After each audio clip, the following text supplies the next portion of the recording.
Good morning. Welcome at the online as well as offline providing portal of PCC Pride Coaching Classes Jaunpur. Class 12 foundation IIT JEE और NEET के प्यारे aspirants ray optics में prism, TIR, plane mirror, plane glass slab और spherical mirror हो चुका है। अब सीखना है सबसे important phenomena refraction through curve surface. Refraction वाले ही फिनोमेना लेकिन कर्व सरफेस से। ये IIT के लिए काफ़ी इम्पॉर्टेंट टॉपिक माना जाता है। नीट में भी इस पर क्वेश्चन आते हैं। IIT के लिए बहुत चुनिंदा टॉपिक है ये। तो लीजिए आज की सुपीरियर हेडिंग शुरू करते हैं। रिफ्रैक्शन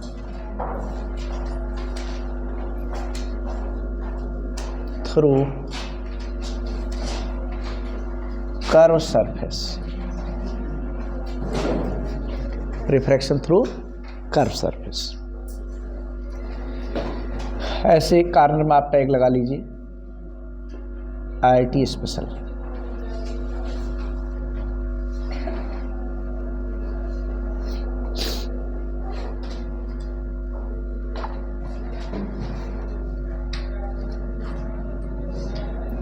ये कर्व सरफेस है, इधर एयर है और इधर पूरा ग्लास, कोई अदर मीडियम है, अभी ग्लास बोल दे रहे हैं। जैसे ये सीन आपको दिखाई दिया होगा, जैसे टेबल पर लोग पेपर सीट वगैरह को दबाने के लिए मोटी कांच की पट्टी रख लेते हैं टेबल पर, है ना।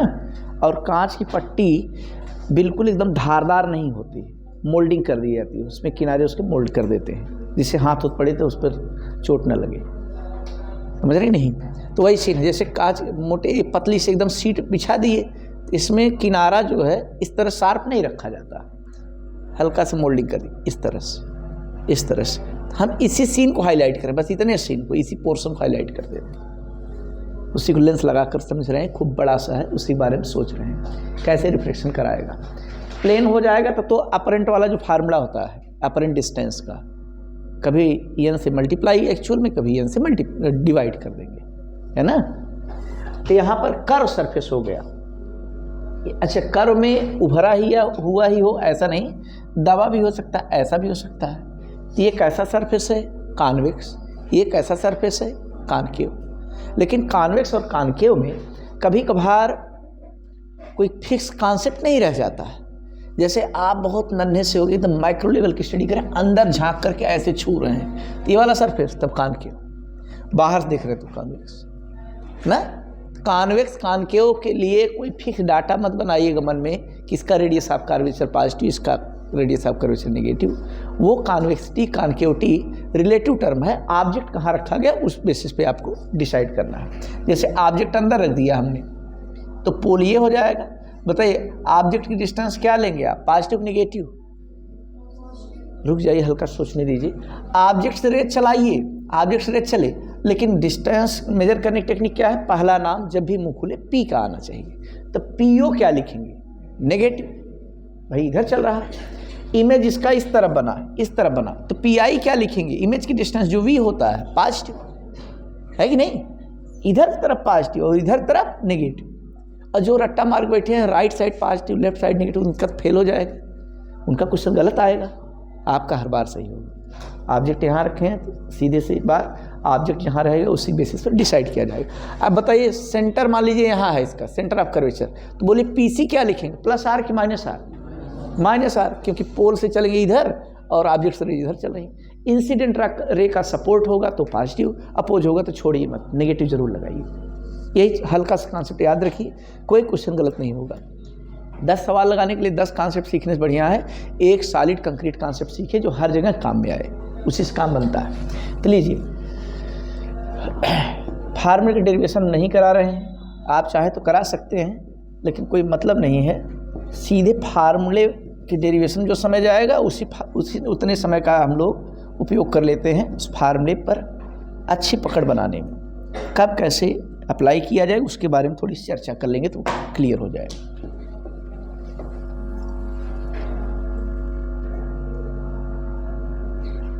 चलिए देखिए, एक कॉन्वेक्स सरफेस पहले हम बना रहे हैं। कॉन्वेक्स सरफेस बना करके ऑब्जेक्ट रख रहे हैं कहीं, और ये देखिए जरा, ये कॉन्वेक्स रिफ्रैक्टिंग सरफेस है, ये प्रिंसिपल एक्सिस है, ये क्या है, पोल। सेंटर कहाँ होगा जी, center of curvature. Center of curvature भाई किस तरफ, लेफ्ट साइड की राइट साइड। ओरिएंटेशन जिधर हो, जिधर पैक करने की स्फीयर जिस तरफ फार्म करे, स्फीयर तो इधर फार्म करेगा। यहाँ हो गया सेंटर ऑफ कर्वेचर। ऑब्जेक्ट यहाँ रख दे रहे हैं, ये ओ है। ऑब्जेक्ट से जो रेज चलेंगी, ऑब्जेक्ट से एक रेज चला देख लीजिए,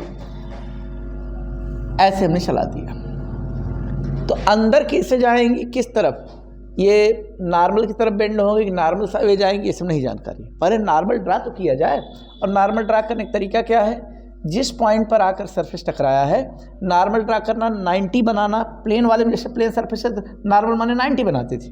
इसमें कुछ नहीं करना है, 90 बनाने के लिए भाई पेंसिल चला दिया डॉटेड आपने, लेकिन बनाने के लिए एंगल मेजर करने वाला टूल प्रोटेक्टर चाहिए ना, चादा जिसको बोलते हैं, उससे बनाते हैं 90 ना। लेकिन यहाँ पर किसी चीज़ की जरूरत नहीं, खाली स्केल की जरूरत है। सी से मिला करके आगे पीछे बढ़ा दीजिए।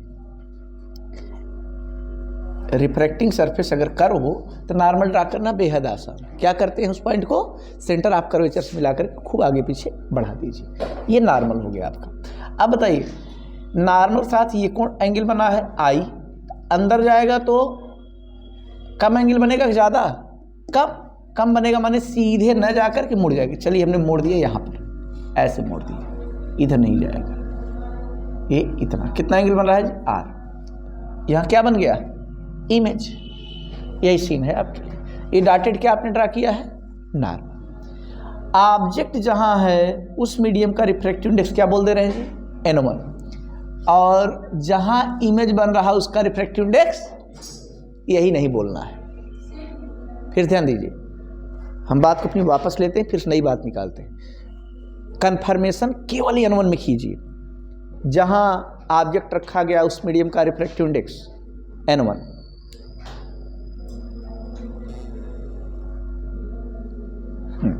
जहां पर ऑब्जेक्ट रखा गया उस मीडियम का रिफ्रैक्टिव इंडेक्स N1, और इमेज चाहे बने या ना बने बचे हुए मीडियम का N2। बस एक बात एकदम लॉक कर लीजिए दिमाग में। N1 किसका refractive index, where object is present, medium in which object is placed. जहां पर ऑब्जेक्ट रखा गया उस मीडियम का रिफ्रैक्टिव इंडेक्स N1। N2 क्या है, बचे हुए का। चाहे इमेज बने चाहे न बने, उससे हमसे मतलब नहीं है ना। ऐसा भी होता है कि इमेज बाहर भी बन सकता है, कहीं भी और भी बन सकता है। तो जिस बात में फिक्सिंग, उसी बात को एकदम गट्ठी मार लीजिए, दिमाग में एकदम लॉक करिए। समझ पाए, N1 किसका है, जहां पर, अब बचे हुए का इमेज के साथ उसका रिलेशन ही मत रखिए, कभी गलत नहीं होगा। चलिए, तो ये PO क्या है, PO क्या है जी, PO ऑब्जेक्ट की डिस्टेंस है, बोलिए। ये चलिए यहीं पे ऐसे मार्क कर दे रहे हैं, इसको लिख दिया U। और PC कितना है जी, तो रेडियस है, दिस विद R। और PI कितना है जी, इसको V बोलते हैं, डिस्टेंस ऑफ इमेज पोल्स। समझ पा रहे नहीं, तो इसका फार्मूला होता है N2/V minus N1/U equals to N2 minus N1/R। ये फार्मूला। R को रेडियस ऑफ कर्वेचर, U और V से आप पहले से अवेयर हैं। U क्या है, डिस्टेंस ऑफ ऑब्जेक्ट, V क्या है, डिस्टेंस ऑफ इमेज। N1 में एकदम बिल्कुल 100% दावे के साथ बोलिए, N1 क्या है, refractive index where object is present, where object is placed. N2 क्या है, refractive index of remaining medium, बचे खुचे मीडियम का। चलिए, यहाँ पर खास बात जिस पर जोर देना उसको लिख देते हैं, refractive index of the medium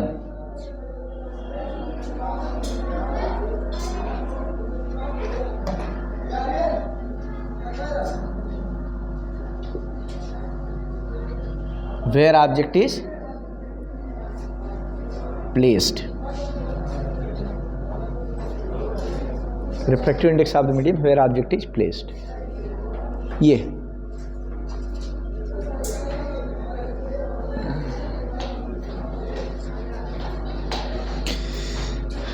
formula कितने लोग याद हो गया? ईमानदारी से जरा हाथ ऊंचा करिए।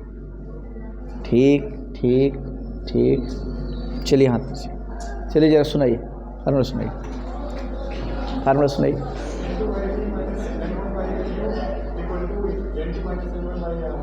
ठीक, तो फार्मूला सुनाइए।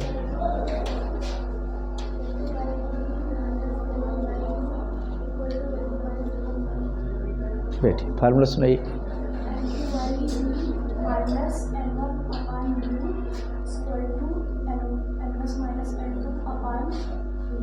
R n2 minus n1 by R. बैठिए, चलिए सुनाइए। हाँ,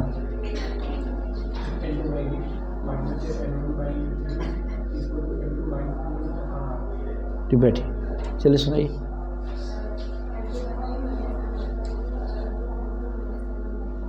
बैठिए, चलिए सुनाइए भाई। फार्मूला खूब एकदम जुबान पे आ जाए। बैठिए, ये n1 क्या है और n2 दूसरे मीडियम बचे हुए। बैठिए, चलिए सुनाइए, पीछे सुनाइए। हाँ,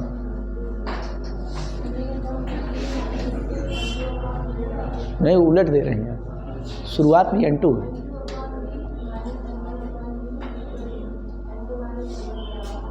बैठिए, आप सुनाइए। हाँ,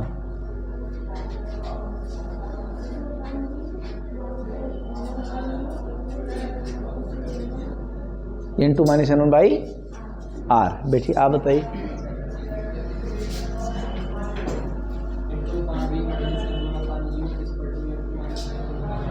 ठीक, बहुत बढ़िया। बैठिए, चलिए आप बताइए, पीछे हिमांशु।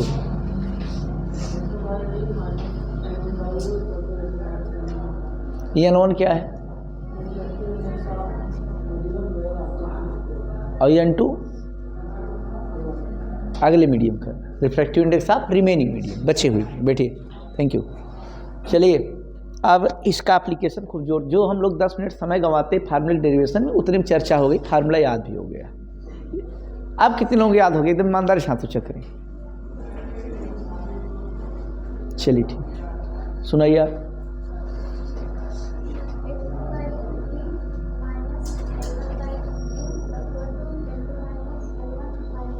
बैठिए, बहुत बढ़िया। चलिए सुनाइए आप, पीछे सुनाइए।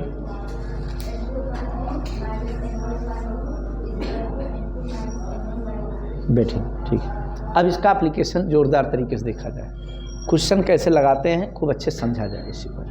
इसी पर ज़्यादा फोकस करना है। अपनी एनर्जी हम लोग यहाँ सही जगह खर्च करते हैं, गलत जगह एनर्जी नहीं खर्च करना, एकदम सीधे प्रॉब्लम पर अच्छे अटैक करना। एक छोटा सा कंपैरिजन करवा रहे हैं, जरा इसको देखिए। Comparison with mirror formula. अच्छा, एक खास बात और बताने से ही ज़्यादा बातें क्लियर होंगी। ये जो फार्मूला है इक्वली एप्लीकेबल है, चाहे कॉनकेव सरफेस हो या फिर कॉन्वेक्स सरफेस हो। फिलहाल फिगर हमने किसका बनाया है? कॉन्वेक्स सरफेस का। कॉनकेव सरफेस रहेगा तभी एप्लीकेबल है, दोनों के लिए लगता है। ये कई फार्मूला है।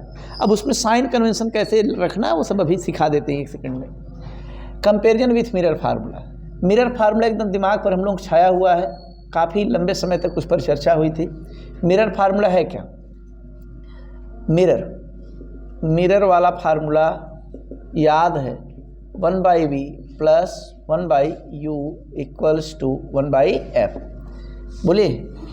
और कर्व रिफ्रैक्टिंग का आज देखा गया, कर्व रिफ्रैक्टिंग सरफेस का फार्मूला, कर्व रिफ्रैक्टिंग सरफेस का अभी बगल में लिखा गया, n2/v minus n1/u equals to n2 minus n1/r। ये कर्व रिफ्रैक्टिंग सरफेस का फार्मूला है, कर्व वाले का। यहाँ से इस मोड में इसको कन्वर्ट करना है। इस मोड में लिखने के लिए क्या कर दिया हमने, ऊपर 1 होना चाहिए चाहे जो हो जाए, ऊपर 1 होना चाहिए, ऊपर 1 होना चाहिए, तब मिरर फार्मूले का लुक आता है। और 1 लाने के लिए देखिए नया उपाय कुछ नहीं भाई, बस मेन जो एक्चुअल फार्मूला है उसके वैल्यू पर कोई चेंजिंग थोड़ी करना है, ज़बरदस्ती 1 तो लाएंगे नहीं। इसको भगाइए, नीचे कर दीजिए, फिर से इन्वर्ट होगा तो ये मैटर आ जाएगा कि नहीं, यानी ऐसे लिख दिया सही है। अब भाई हमको प्लस भी चाहिए तो लिख दीजिए यहाँ 1 by minus u by n1 चल सकता है, जिससे नेट इफेक्ट ना बदले भाई। यहाँ 1 by r by n2 minus n1 कर दीजिए, r by n2 minus n1। समझिएगा बात को, ये मॉडिफाई कर लिया हम लोग। ये हो गया मिरर के लिए, ये हो गया आपके लिए कर्व रिफ्रैक्टिंग सरफेस। अब दोनों कंपेयर करिए, जो मिरर में v करता था वही कर्व रिफ्रैक्टिंग के लिए v बाई n2 करता है, यानी v is replaced by v by n2, u is replaced by minus u by n1 and focal length is replaced by r by n2 minus n। ये अच्छा वाला replacement है, ये मन में बैठा है। फोकल लेंथ भी निकाला जा सकता है, फोकल लेंथ और लोग नहीं बता पाएंगे, आप बता लेंगे कर्व रिफ्रैक्टिंग सरफेस क्या है focal length, r by n2 minus n1 होता है फोकल लेंथ फार्मूला, कंपेयर करके निकाल लिया हम लोगों ने। अभी हम देखिए मैग्नीफिकेशन के बारे में ज़रा समझिएगा। मैग्नीफिकेशन मिरर में क्या होता था, मिरर में होता था m equal to minus V by U, ऐसा लिखते थे हम लोग, माइनस वी बाई यू। तो यहाँ पर हो जाएगा मैग्नीफिकेशन कर्व रिफ्रैक्टिंग के लिए माइनस, और वी का रोल भैया v बाई n2 और u का role minus u by n1। तो माइनस ये 2 ठो आ गया, प्लस हो जाएगा बोले, तो फाइनल फार्मूला क्या आएगा, फाइनल वैल्यू ये हो जाएगा m के लिए प्लस हो गया और n1 बाई n2 और into u by v by u का पैटर्न है, लेकिन यहाँ पर रिफ्रैक्टिव इंडेक्स भी अपना असर दिखाता है। ये काफ़ी इंपॉर्टेंट रिजल्ट है। साइज कितना बड़ा छोटा बनेगा कर्व रिफ्रैक्टिंग सरफेस पर बहुत कम लोग जानते हैं, कोई कोई लगा पाता है जब साइज पूछा जाता है। पोजीशन वगैरह बता लेते हैं फार्मूला लगा करके, ये जो फार्मूला हमने सिखाया, लेकिन साइज बहुत कम लोग बता पाते हैं। कुछ क्या है,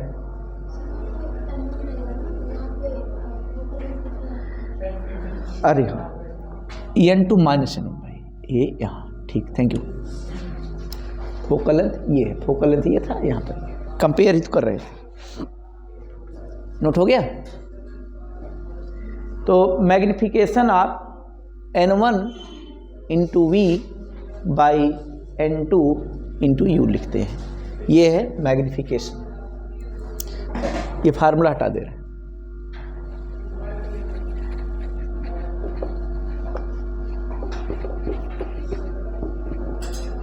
इस पर अच्छे अच्छे क्वेश्चन तोड़ना जिम्मेदारी है। ये टॉपिक समझ में आ गया। फिर लेंस एकदम आपके कदमों में, लेंस से बनी हुई डिवाइस, टेलीस्कोप, माइक्रोस्कोप एकदम जुबान पे, सब आसान। यही टॉपिक चैलेंजिंग है रे ऑप्टिक्स में।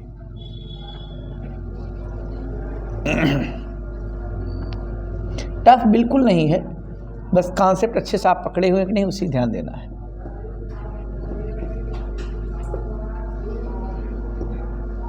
साइन कन्वेंशन बिल्कुल वही पुराना है।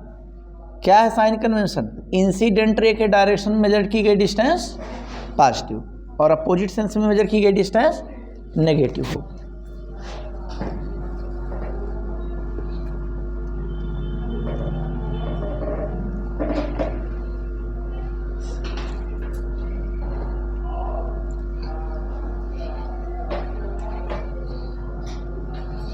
चलिए एक लाइन में जरा इसको जल्दी से नोट करते हैं। साइन कन्वेंशन, चिन्ह परिपाटी, साइन कन्वेंशन, डिस्टेंस या distances measured in the direction of incident डेंट रे आर रिटन विथ किस चिन्ह के साथ लिखे जाएंगे? Positive sign. और बचा हुआ समझदार हैं, and vice versa. Vice versa means उल्टा बोल दीजिए, distances measured in opposite direction of incident ray are written with negative sign. Same direction वाला पॉजिटिव, बाकी बचा वाला वाइस वर्सा मैंने अपोजिट मेजर करेंगे तो नेगेटिव। यही एक लाइन का है। प्रॉब्लम की शुरुआत।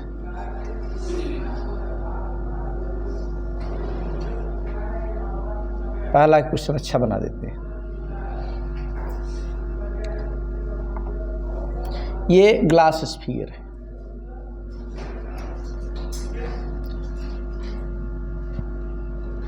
ग्लास स्फीयर, इसका रेडियस कितना है जी? अब ग्लास को बनाया तो रिफ्रैक्टिव इंडेक्स कितना है? 3/2। ये खास पैरामीटर ऐसे शो कर ले रहे हैं नीचे। ये क्या मार्क किया हमने? सी, सेंटर है। और यहाँ पर ठीक मिड में ये ऑब्जेक्ट रख दिया गया है, ऑब्जेक्ट। और ऑब्जेक्ट की साइज कितनी है? ऑब्जेक्ट की साइज पेन से बनाए हैं मार्कर, देखें थोड़ा ज़्यादा चटक कर दिए हैं कि नहीं? ऑब्जेक्ट की साइज है 2 mm। अच्छा, साइज जब कोई बहुत पॉइंट ऑब्जेक्ट हो, छोटा ऑब्जेक्ट हो, साइज का मतलब सीधे सीधे उसके डायमीटर्स लेना है। ऑब्जेक्ट रखा गया, कहाँ रखा गया है? सेंटर से कितनी डिस्टेंस पर? 10 सेंटीमीटर। भाई रेडियस 20 है, माने यहाँ से लेकर के यहाँ तक 20, या सेंटर है यहाँ से यहाँ तक 20, तो एकदम दोनों बीच में रखा गया है। आंखों से नहीं दिखाई दे रहा है तो लिख दे रहा है, डाटा लिखने के बाद तो भाई पक्का मानना ही पड़ेगा। सेंटर से कितनी गैपिंग पर है जी? 10 सेंटीमीटर। ये है। अब एक बार इधर से आप व्यू कर रहे हैं, एक बार इधर से देखने का प्रयास कर रहे हैं आप। पहले ही सवाल एकदम तगड़ा बना दे रहे हैं, दिस विद आई नंबर 1। और एक बार कोई आदमी इधर से देख रहा है, तो दोनों के लिए ऑब्जेक्ट कहाँ नजर आएगा, कितना बड़ा नजर आएगा? This with I number 2।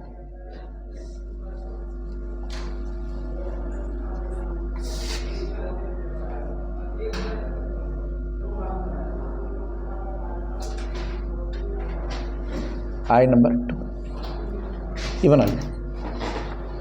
2 question लगवा रहे हैं, शुरुआत में एकदम अच्छा सवाल हम लोग पेश कर रहे हैं। According as figure find out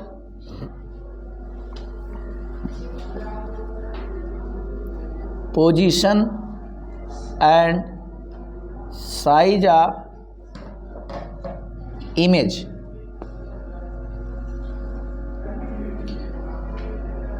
viewed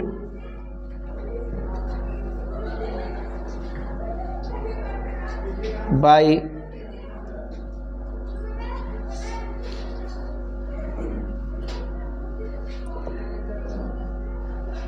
both position of eye। View माने देखा जा रहा है। कभी कभार ऐसे कहा जाता है नियरर टू सरफेस। नज़दीक वाला सरफेस कौन है? नज़दीक वाला ही है। भाई ऑब्जेक्ट इधर रखा है, नज़दीक वाला इधर पड़ेगा, दूर वाला इस तरफ पड़ेगा। यानी दोनों की तरफ से, दोनों से बारी बारी से देखें कहाँ पर नज़र आएगा। क्वेश्चन नोट कर लीजिए।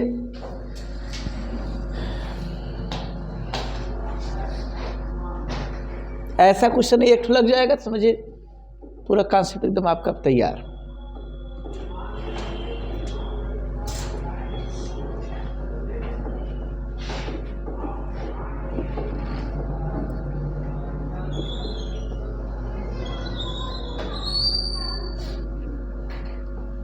क्वेश्चन नोट हुआ? चलिए अब लगाना सिखा रहे हैं, उसी बारीकी पकड़िएगा।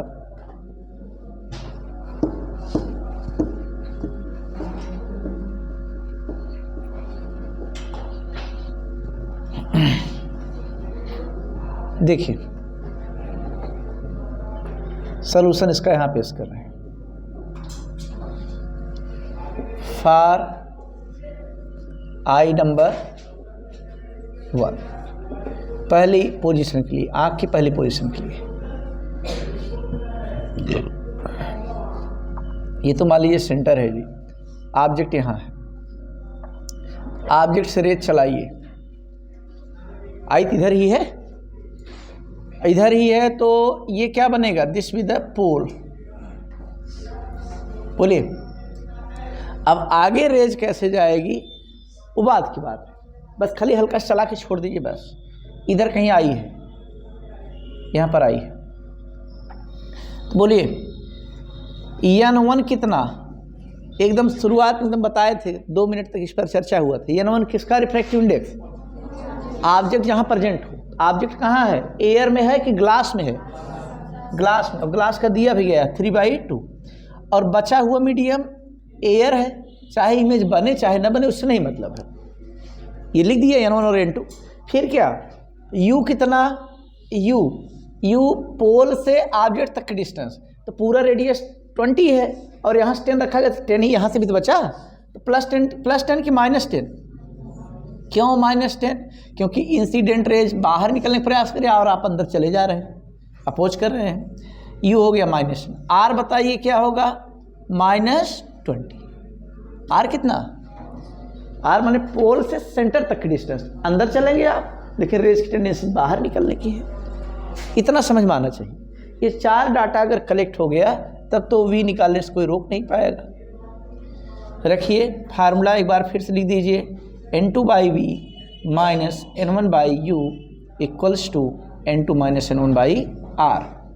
आप भी लिखिए, N2 1 है माइनस N1 3/2 है, और U आपके लिए -10 है, -10 के यहाँ प्लस कर दे रहा है, और इंटू 10। चलिए ऐसे समझदारी जल्दी जल्दी काम करवाइए। N2 1 है और N1 आपके लिए 3/2, और डिवाइडेड बाई -20, एकदम साफ सुथरा लिखिए, बिल्कुल डरिए नहीं, कैलकुलेशन एकदम आसान हो जाएगी, डरेंगे तो और डराएगा, कैलकुलेशन बड़ा समझ में आएगा। 3/20 लिख दे रहे हैं, और इधर जरा देखिए -½ हो जाएगा कि नहीं, -½ 1 में 3/2 सब्ट्रैक्ट -½ और हाफ जो नीचे 1/2 आएगा वो 2 नीचे आ जाएगा, 40 हो जाएगा, और साइन विथ प्लस हो जाएगा जी, यानी ये हो गया राइट हैंड का 1/40। V तक पहुंचना है, V पर ध्यान लगाए रखिए, तो 1/V हो गया आपके लिए 1/V, ले जाइए राइट हैंड शिफ्ट करिए 1/40, और ये +3/20 था, इधर जाएगा तो सब्ट्रैक्ट हो जाएगा। अब 40 लाने के लिए कितने से मल्टीप्लाई करने की जरूरत है, डिनोमिनेटर 2 से, वही 2 पर 6 हो जाएगा, 1 में 6 सब्ट्रैक्ट करें तो ये काम जानते हैं कि नहीं तेजी से। अब बाकी ये 40 लिख सकते हैं, समझ में आ रहा है, और ये कैंसिल करें तो 8 आ जाएगा, तो V की वैल्यू क्या आ जाएगी, उलट जाएगा तो -8 सेंटीमीटर। अब -8 सेंटीमीटर कोई मार्किंग कराना चाहे कि भाई कहाँ बनेगा, तो आप बताइए कहाँ बनेगा -8, मतलब पोल के लेफ्ट की पोल के राइट, पोल के राइट, जिससे इंसिडेंट कर रहे का अपोज हो तब ना नेगेटिव लिख पाएंगे। अब पोल के राइट, इसका मतलब ये तो 10 है, -10, तो इसका मतलब है यहीं कहीं इमेज बनेगा ना। कोई पूछे ऑब्जेक्ट और इमेज के बीच गैपिंग क्या होगी, आप कहेंगे केवल 2 सेंटीमीटर, ये 2 ही तो है। कोई पूछे सेंटर से गैपिंग क्या होगी, 12 हो जाएगी, क्योंकि यहाँ से यहाँ तक 10 है और बगल में 12 हो जाएगी। अब पोल से तो भाई मान लीजिए 8 है ही, कई जगह जवाब दे सकते हैं कि नहीं। कहाँ बनेगा कहाँ बनेगा ये इमेज, मीडियम में बनेगा कि एयर में बनेगा, मीडियम में ही, ग्लास में ही बना है कि नहीं। एक आंसर आपने निकाल लिया अच्छे से, ये ऐसे लिखना है, distance from centre, centre distance क्या हो जाएगा जी, कितना, 10 ये है, बगल में 2, 12 सेंटीमीटर। ये बात समझ पा रहे हैं, कभी कभार सेंटर से ही पूछता था, ऐसे आप बोल देते। पहला क्वेश्चन समझ में आ गया होगा, दूसरा भी समझ में आ जाएगा।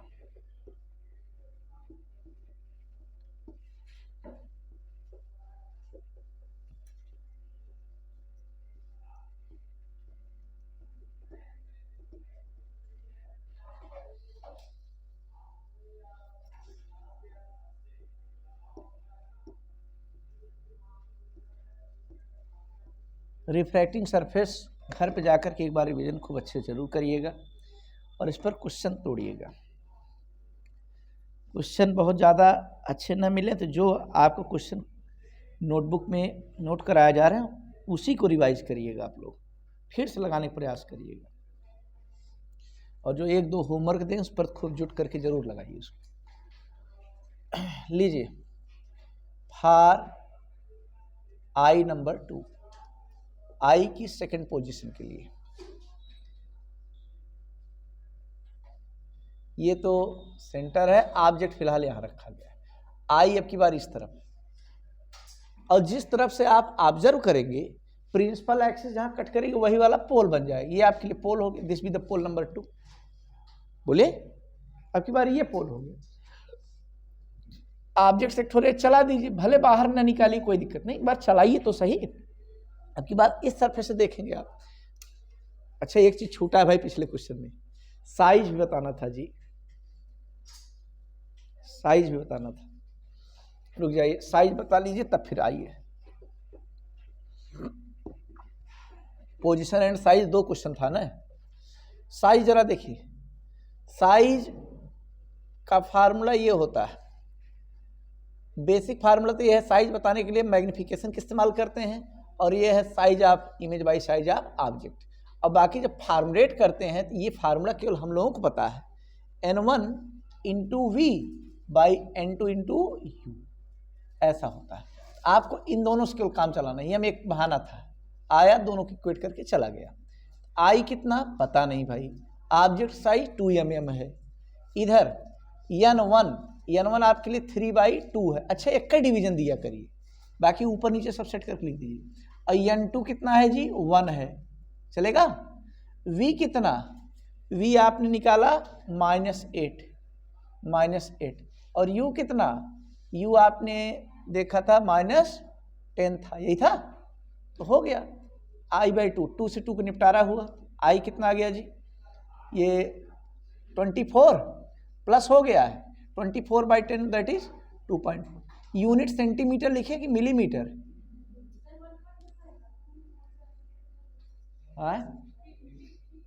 क्योंकि सेंटीमीटर नहीं mm में ही रखे थे, यूनिट हम चेंज नहीं किए थे, तो mm में अब भी रहे, नोट कर लीजिए। यानी बड़ा कुछ वही डाट बड़ा दिखे, जैसे बच्चों के खेलने वाली कांच वाली गोलियां होती हैं, अंदर रंग बिरंगे स्पॉट होते हैं जो दाग धब्बे लगे होते हैं ना, तो बाहर एक तरफ देखेंगे पता लगा कुछ बड़ा दिखाई दे रहा है, दूसरी तरफ घुमा के देखेंगे वही वाला तो छोटा दिखाई देगा, और एक तरफ देखेंगे तो ये होकर पास दिखाई देगा, दूसरी तरफ करेंगे ये होकर काफ़ी दूर हो गया।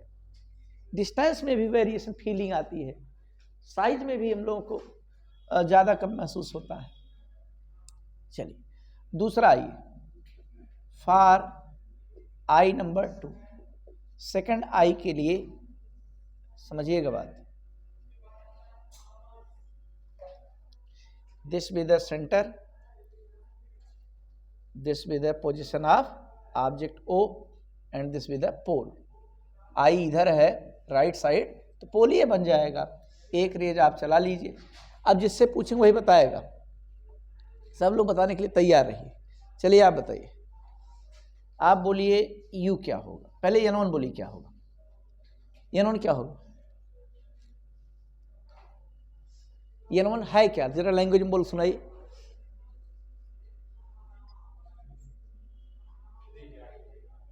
ये सब बकवास कर रहे हैं।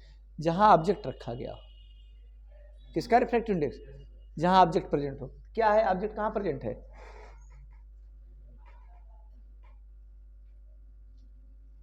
फटाक से बोलो, एयर में है कि ग्लास में है, कितना लिख दें, बैठिए। चलिए आप n2 बताइए, n2 1 है, बैठिए। चलिए आप u बताइए, u ऑब्जेक्ट की डिस्टेंस, u बोलो फट से, फट से बोलो, हम कर रही हो गलती है बता दीजिए।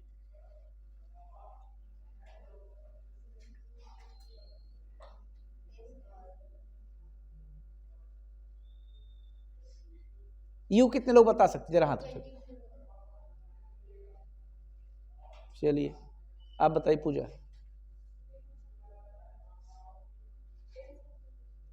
आप बताइए मिलता 30 सेंटीमीटर। अरे पोल ये है तो पोल से यहां तक तो भाई 20 हो ही गया रेडियस, 10 और अभी आगे है ना, और साइन कन्वेंशन का इस्तेमाल किया जाएगा तो माइनस, बैठिए, थैंक यू, -30 सेंटीमीटर। आर्क रोल क्या कर रहा है? आर हमेशा पोल से सेंटर तक की डिस्टेंस, आर आपके लिए -20 ही रहेगा। फिर वी चाहिए, हम चाहते हैं कि ये वाला आप लोग जरा प्रोसीड करिए, खुद से लगाइए तो कॉपी पर तेजी से।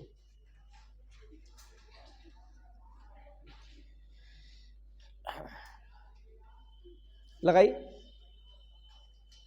ट्राई कीजिए, एकदम क्वेश्चन की एकदम पकड़ लीजिए पूरी नब्ज। एक सवाल बहुत जल्दी में हड़बड़ी में लगाने से बढ़िया है एक सवाल को गौर से रुक के आराम समझ लीजिए, फिर अगला वाला खुद तेजी से एकदम लगाइए, एकदम दौड़ते हुए रनिंग मोड, सब आएगा।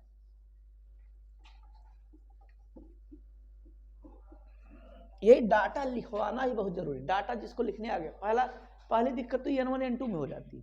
आप N1 के लिए बहुत अच्छा आइडिया, बहुत अच्छा ट्रिक बनाए हैं। N1 किसका रिफ्रैक्टिव इंडेक्स आप लोग कह रहे थे? जहां ऑब्जेक्ट, वही हम भी लिखते हैं।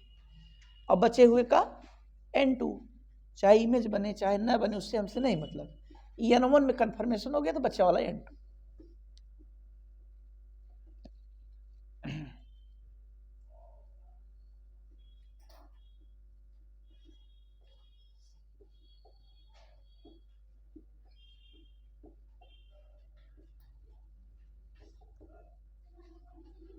-40 माइनस, ठीक ठीक।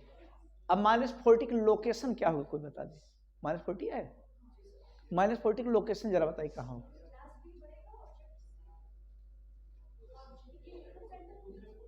दूसरे पोल पे, यानी पहला पोल कह दीजिए, पहला पोल। ये यहाँ P1 पड़ेगा कि नहीं? अरे भाई 20 और 20 और, इसका मतलब ऐसा आपको महसूस होगा कि ऐसे हाथ से छू दें क्या एकदम इधर से, ऐसा महसूस होगा। अगर इमेज यहाँ बनेगा तो एकदम बाहर, एकदम टच करता रहे जंक्शन को, आप चाहेंगे कि ऐसे छू लें, मन करेगा ऐसे आप, है ना। -40 की मीनिंग भी तो समझिए। लगाइए फार्मूला, सिंस N2/V -N1/U। अगर -40 आ गया तो आप लोग वास्तव में तेज तर्राक हो रहे हैं, धीर गंभीर हो रहे हैं, दिमाग मजबूत हो रहे हैं आप लोग। N2 आपके लिए 1 है, 1/V प्लस 3/2, और U आपके लिए 30 हो गया है, -30। इस माइनस की यहाँ पर यूज कर लिया गया, प्लस कर दिया गया, इक्वल टू N2 1 है, -3/2, R आज भी आपके लिए -20 ही है।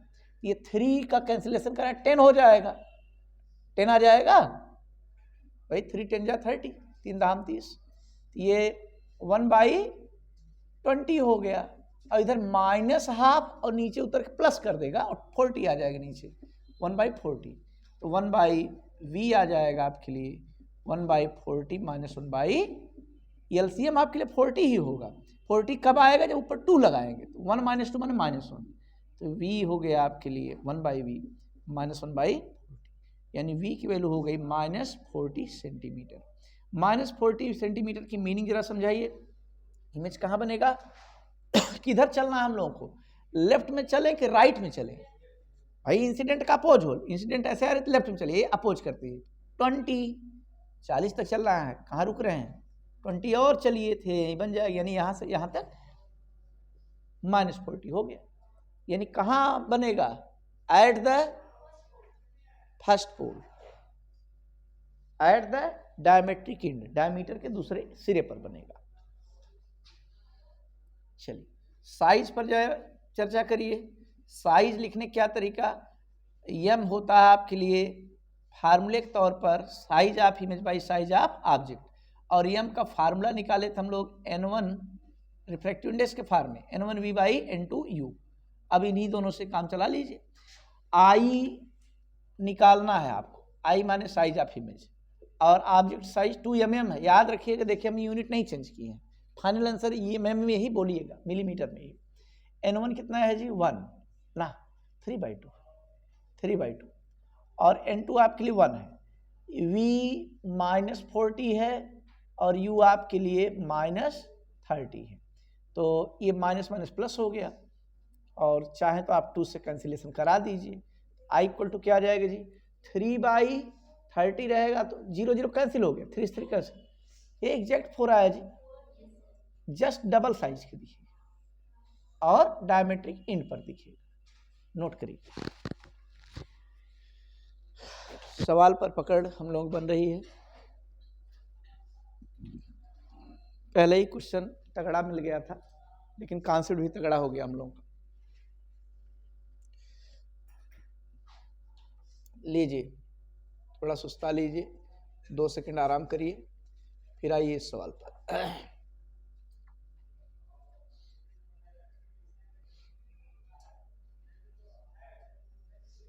एक टूल्स लिखिए, फॉर प्लेन सरफेस। अगर प्लेन सरफेस रहेगा तो रेडियस ऑफ कर्वेचर पूछिए मत, रेडियस ऑफ कर्वेचर क्या होगा, इनफाइनाइट। इतनी सी जानकारी से एक तगड़ा क्वेश्चन आप लगाने चल रहे हैं।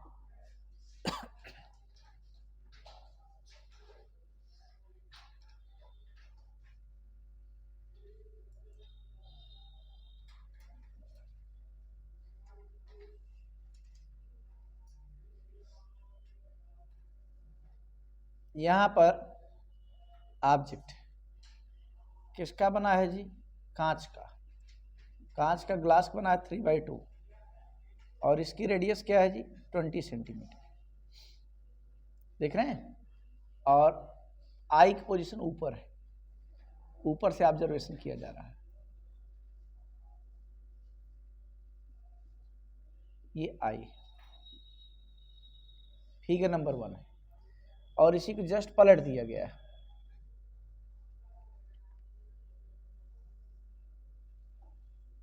दो फिगर बना रहे हैं, ऑब्जेक्ट यहां रखा गया, सेम सिचुएशन है, सब कुछ वही है, सेम चीज, और ऊपर से ऑब्जर्वेशन किया जा रहा है, इसमें भी ऊपर से ही देखा जा रहा है।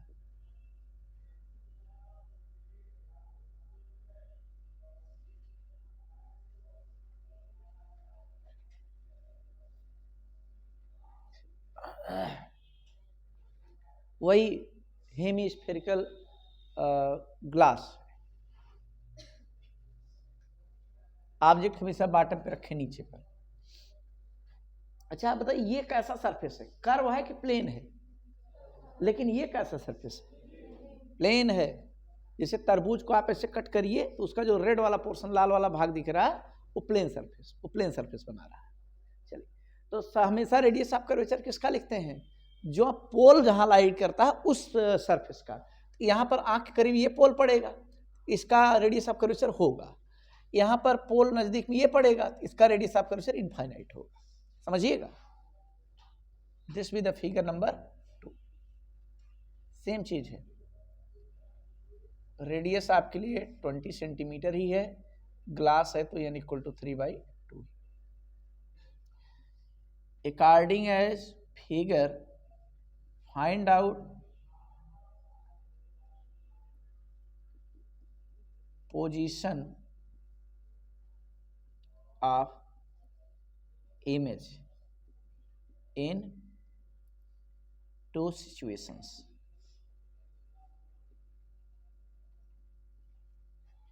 दोनों सिचुएशन में आपको इमेज की पोजीशन फाइंड आउट करना है।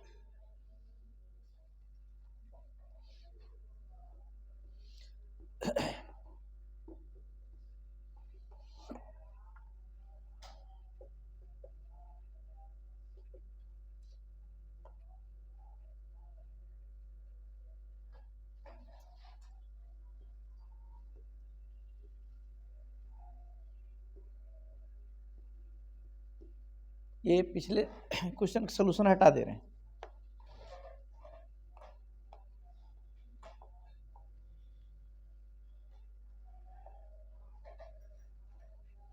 क्वेश्चन नोट हो गया, यानी 2 क्वेश्चन फिर लगा रहे हैं हम लोग, पेयर में क्वेश्चन सॉल्व कर रहे हैं।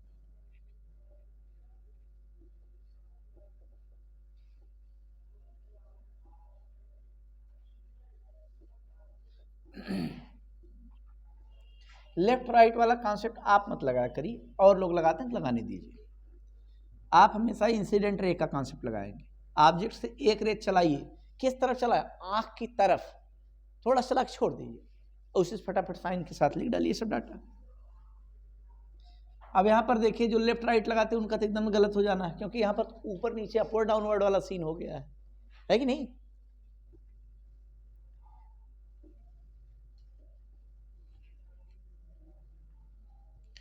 सलूशन आइए यहां से देखा जाए।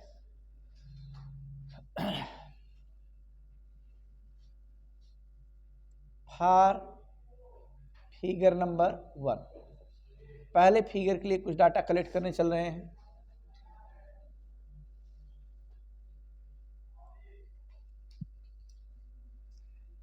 ये तो अभी सीख रहे हैं इसलिए फिगर बना दे रहे हैं, बाकी आप आई ऊपर है जी।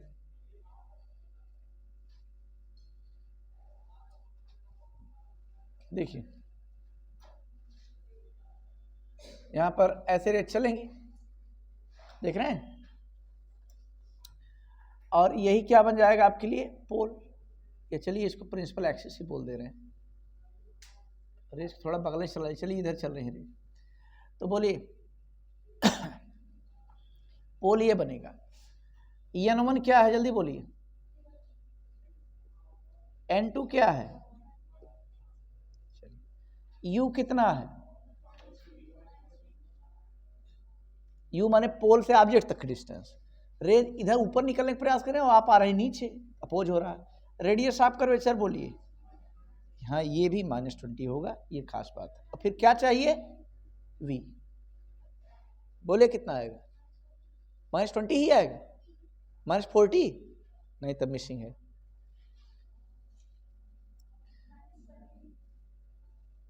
N2 by N1, sorry N2 by -N1 by U equals to N2 -N1 by R। Value रखिए, N2 बाई 3/2 है इंटू V, और यहाँ प्लस हो जाएगा 1 बाई U आपके लिए -20 में था, प्लस हमने कर दिया पहले से। N2 1 है -3/2 -20 हम भी लगा दे रहे हैं, जरा मिलाइए। अब -20 की मीनिंग क्या होगी जरा ये भी समझाते चलिए। -20 पोल पर बनेगा, ऑब्जेक्ट जहां वहीं बनेगा। ऐसे क्यों नहीं देख रहे? U -20 है तो माने ऑब्जेक्ट यहाँ है, VU -20 माने इमेज वहीं बनेगा। Object and image lie at same position. ठीक, उसकी मीनिंग एक्सप्लोर करना भी जरूरी होता है, क्योंकि ऑप्शन में वो भी सपोर्टिव लाइन लिख दी जाती है, तो उसे पकड़ क्लिक करिएगा। अच्छा ये 3/2V और ओहो N2 1 है जी, 1/V, और N1 3/2 है, 3 और बाई 2 करें तो यहाँ 2 × नहीं तो भी गलत आ जाता आंसर। चलिए तो 1/V और ये प्लस 3/40 लिख दे रहे हैं। इधर -½ होगा और नीचे उतर जाएगा, 40 बना देगा, वो भी प्लस में, तो उठा ले जाइए। 1/V equal to 1/40 -3/40। ये 40 डिनोमिनेटर तो सेम ही है, तो ऊपर वाले सब्ट्रैक्ट करिए, -2/40 आएगा। 1/V इक्वल टू -2/40, और ये तो 1/20 आ गया, माइनस साइन के साथ, -20 सेंटीमीटर। इसकी मीनिंग क्या है? इमेज coincide with object, या object and image lie at same place, same position बनेंगे। अगले वाले में पोजीशन ऑफ इमेज, साइज कहाँ दिए ही है, साइज जैसे देते तब बताते हैं। अगला देखिए, फिगर नंबर 2, सेकंड फिगर के लिए जरा देखिए, सेकंड के लिए डाटा इसमें जल्दी से लगाइए, तो फटाक से लगाइए। बोले कितना? ठीक, -40/3, एक आंसर आ गया भाई। आपकी बाल पोल कहाँ बनेगा जी? पोल तो यहाँ बन जाएगा, ये होगा आपके लिए पोल। आई पोजीशन यहाँ है, बाहर रे जैसे चल रही। बोलिए फटाफट डाटा नोट कराइए। हाँ, -40 निकालें जरा, n1 इंटू बताइए सब डाटा बोलिए, डाटा बोलिए फटाफट। n1 कितना? 3/2, n2 1 है, u बोलिए -20, चलिए r बोलिए। हाँ, r कितना?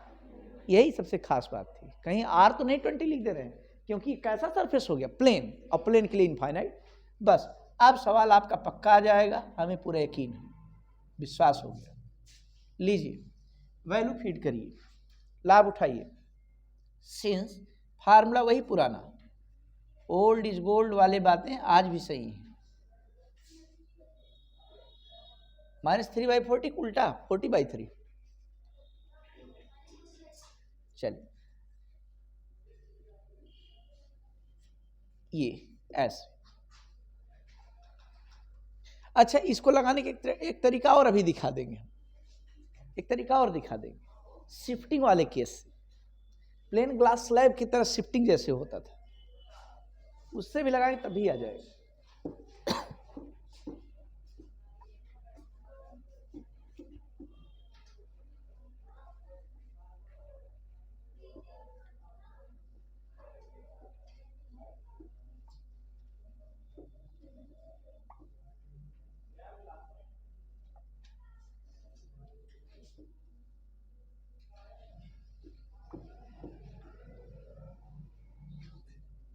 जरा देखिए यहां पर n2 आज भी 1 है, +3/2, और u आपके लिए -20 था, तो इसका फायदा लिए प्लस कर दिए।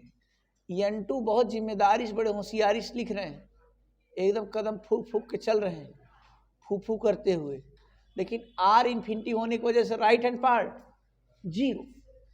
अरे ऊपर -½ आएगा, लेकिन नीचे इन्फिनिटी है, इसका भी ख्याल करिए। ओवरऑल राइट हैंड कितना हो गया? 0, यानी 1/v, और ये हो गया आपके लिए +3/40 = 0। 1/v आ गया आपके लिए -3/40, दैट इज v = -40/3।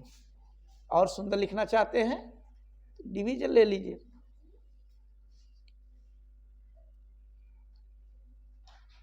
-13.33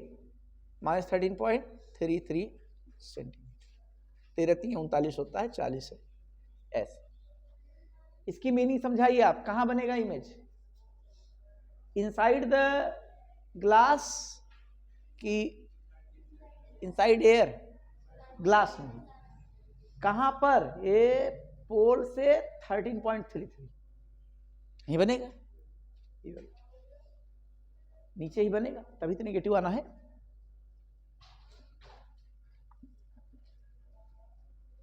अगर सरफेस प्लेन हो जाए तो दूसरा मेथड भी आप यूज में ला सकते हैं।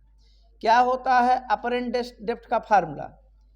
एक्चुअल बाई एन, और एक्चुअल कितना है? 20 है, और एन कितना है? एन होता है आपके लिए n2/n1 डेंसर का, और 3/2 है, और ये पलट जाएगा, सिंस n होता है आपके लिए nd/nr। nd माने ग्लास का 3/2 और बाई 1, उसका मतलब 3/2 ही तो आया, बोले तो ये रख दिया, क्या आ जाएगा? 40/3 सेंटीमीटर।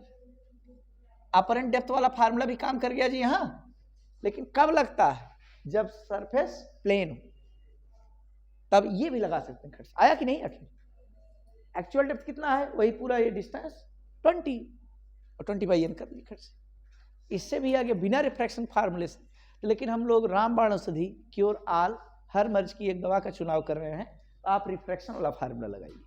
ये तो संयोग की बात थी, यहाँ फिट बैठ गया, हर जगह नहीं बैठेगा ना, जब कर्व हो जाएगा फिर आपको रिफ्रैक्टिंग वाले फार्मूले पाना पड़ेगा। चलिए अच्छी बात है, उसको भी मन करे तो नोट कर लीजिए।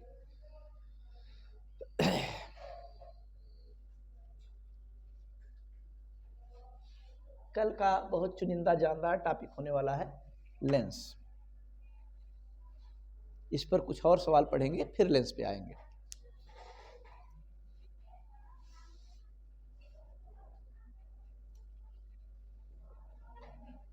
एक क्वेश्चन हमारी तरफ से आप लोगों के लिए गिफ्ट पैक है, और उस गिफ्ट को घर पर नहीं खोलना है, यहीं खोलिएगा तुरंत अभी। हाँ, और क्या, देखिए किसके हिस्से में क्या जाता है ना।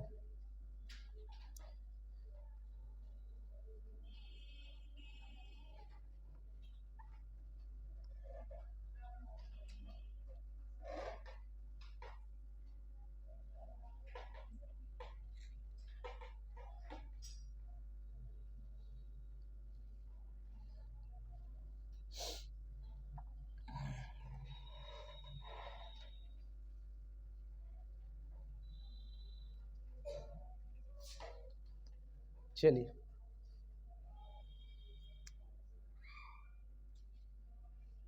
जो बड़े लोग होते हैं, बड़े लोग, उनके पास घूमने टहलने के लिए हर प्लेस अवेलेबल है, कहीं भी जा सकते हैं, यानी पैसा भी फ्रात रहता है कि नहीं।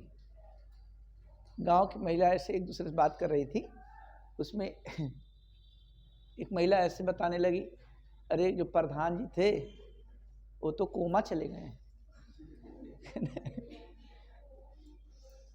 कोमा। दूसरी वाली कही कि अरे बहनी वो पैसा वाले हैं, कहीं भी जा सके। पैसा वाले वो सरगे जा सके।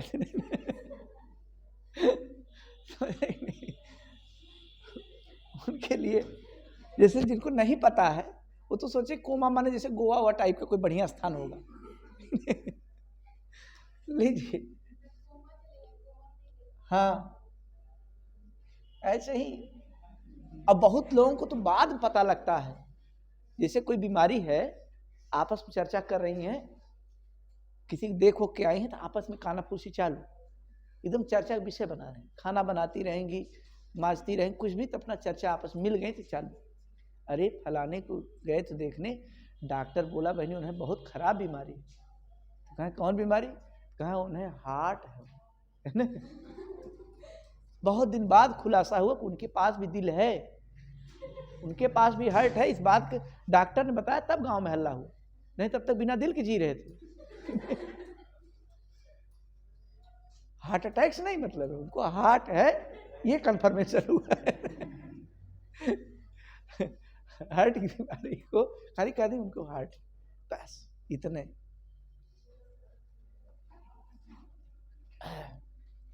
आइए नए सवाल।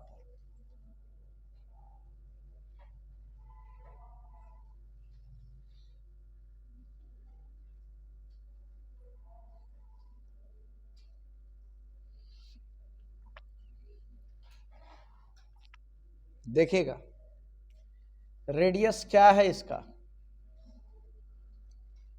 आर है। रेडियस कितना है?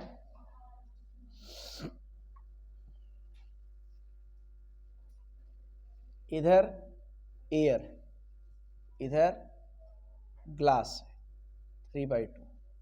एयर है तो n = 1। ऑब्जेक्ट कहाँ रखा जाए, ऑब्जेक्ट कहाँ रखा जाए जिससे ऑब्जेक्ट और इमेज सेम डिस्टेंस पर बने, लेकिन इमेज कहाँ बन रहा हो? In medium. इमेज कहाँ बने? In medium. If image form inside glass at same distance as object is placed। जितने डिस्टेंस पर ऑब्जेक्ट रखा गया, यानी समझाने के लिए मॉड v = मॉड u लिख दिया गया, यानी डिस्टेंस ऑफ ऑब्जेक्ट और डिस्टेंस ऑफ इमेज सेम है। मॉड लगाने का मतलब साइन रिमूवर है ना, एक ठो यहाँ बन रहा है, एक ठो यहाँ बन रहा है, तो साइन निगेटिव लिखते, या ऐसे मार्क लगा दिए तो साइन निगेटिव लिखने की कोई जरूरत नहीं, इससे डरिए बिल्कुल नहीं। देन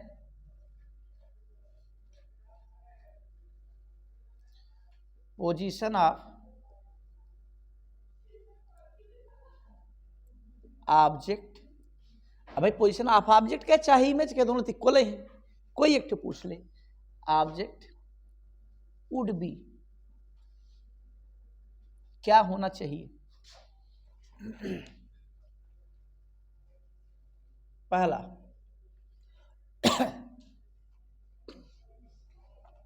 4r/3, दूसरा 5r/3, सी वाला 3r/5, डी। कोई और ऑप्शन हो तो आप बताइएगा। टफ बिल्कुल नहीं है, बस खाली ऐसे मजाकिया क्वेश्चन है। ये यहीं पे टैग लगा लीजिए, गलती से IIT में चला गया थी। टफ थोड़ी है, IIT मतलब तोप नहीं, बंदूक नहीं।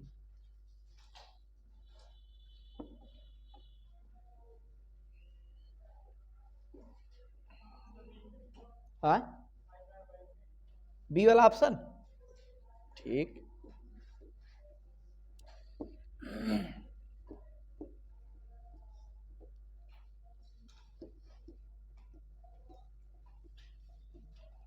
हम भी लगा दे रहे हैं।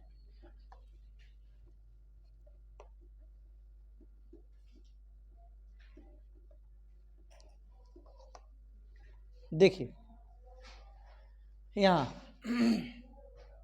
सॉल्यूशन पे आइए, साफ साफ एकदम कॉन्फिडेंटली रहिए, कितना भी टफ क्वेश्चन रहा, जो बताया गया वो अपना काम तो करिए ही, बाकी रुकता है क्वेश्चन तो आपकी गलती नहीं, तब हमारी गलती में काउंट होगा, हमने कुछ छिपाया आपसे।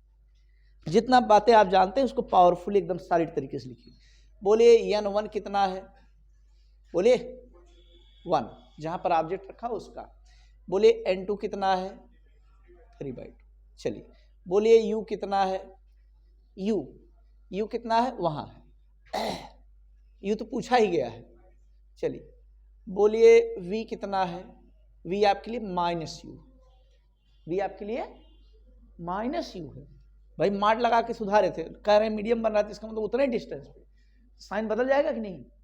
बोले v आपके लिए क्या लिख देंगे, -u, सही है।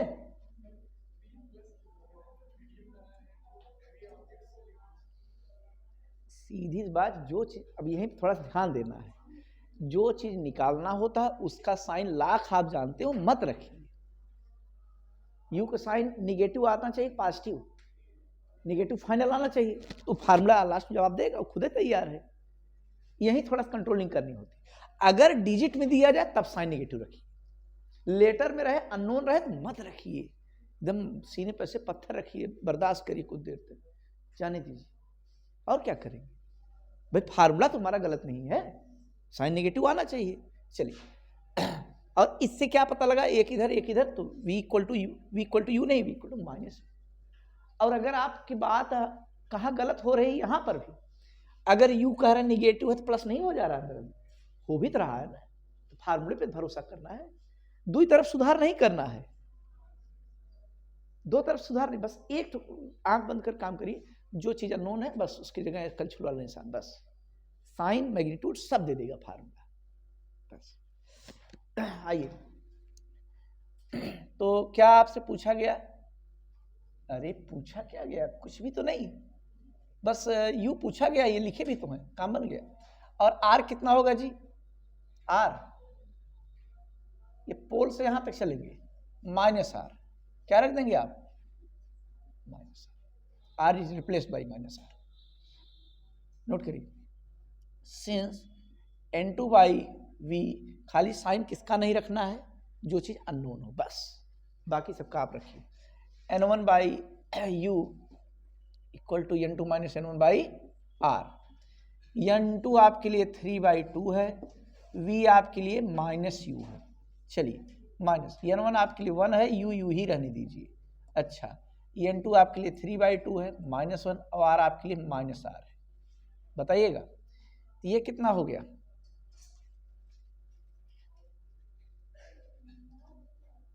नहीं, R तो प्लस में होगा जी, R प्लस में होगा। अरे ऑब्जेक्ट इधर है, ऐसे रेट चलाएंगे तो पोल्स इधर ही चल रहे हैं, सेम डायरेक्शन, R पॉजिटिव है। ये हमसे भूल हो रही है। R पॉजिटिव रहेगा कि नेगेटिव? पॉजिटिव। ये कितना हुआ जी? दोनों नेगेटिव है, 3/2 है और ये पूरा 1 है, ये 5/2 हो गया, माइनस साइन साथ 5/2 और नीचे ही u है 5/2। इधर ये तो हाफ हो गया, तो 1/2R। बोलिए ऐसा होगा? ये 2 से 2 का निपटारा, cross multiplication, u equal to क्या आ जाएगा? -5R। कोई ऑप्शन है ऐसा? अच्छा, अगर 5R दे दिया जाता तो भी सही था, क्योंकि आंसर लिखने 5R लिखते, ये साइन भी बता दे रहा भाई, फ्रंट में रखना चाहिए ना आंसर में। ये नहीं 5R होता तो आप नहीं क्लिक करते, 5R पर क्लिक करते आप, ठीक ना। 5R नहीं दिया गया था, इसलिए हम लोग नन ऑफ दीज वाले क्लिक किए। समझ में आया? बोलिए। तो कल आगे चलेगा, इसके कुछ और बेहतरीन क्वेश्चन देखने हैं। ड्यूअल रिफ्लेक्शन, सॉरी दो रिफ्रैक्शन देखना, ड्यूअल रिफ्रैक्शन। जैसे समझिए कोई ग्लास का स्फीयर है और ऑब्जेक्ट को यहाँ रख दे रहे हैं, यहाँ बाहर, और देख रहे हैं यहाँ आई आपकी इस तरफ, यहाँ पर कहीं आँख है। तो पहली बार चला, इस सरफेस टकराया, कुछ मुड़ेगा, फिर यहाँ टकराया, कुछ मुड़ेगा, कई बार रिफ्रैक्शन हो रहा है। यानी एक क्वेश्चन के लिए 2 बार रिफ्रैक्शन फार्मूला लगाना है। और इसके लिए क्या मंत्र है, कौन सा बेसिक कॉन्सेप्ट है, उसको अभी सुना दे रहे हैं। पहला सरफेस के लिए n1, n2, u, v, r सब लिख डालिए। बस v के प्लेस पर लिखिएगा v डैश। v के प्लेस क्या लिखना है? पहला सरफेस जहां पर इमेज बनाएगा वही पोजीशन सेकंड सरफेस के लिए ऑब्जेक्ट की तरह काम करेगा। और सेकंड सरफेस के लिए जब डील करने लगे, उसमें n1 और n2 आपस में इंटरचेंज कर दीजिए, आपस में बदल दीजिए। ऐसे सुन करके हम लोग क्लास में करते हैं। कल फिर इसी कॉन्सेप्ट को ताज़ा करेंगे, फिर क्वेश्चन तोड़ा जाएगा, बेहतरीन सवाल। क्लास ओवर होती है, समय समाप्त हुआ। एक बार देख ले पूरे बोर्ड को आप। चलिए, लेक्चर का समापन हो रहा है। लंबे समय तक आप लोग बने रहे, पूरे लेक्चर का आनंद लिए। आप सबको धन्यवाद। Thank you so much.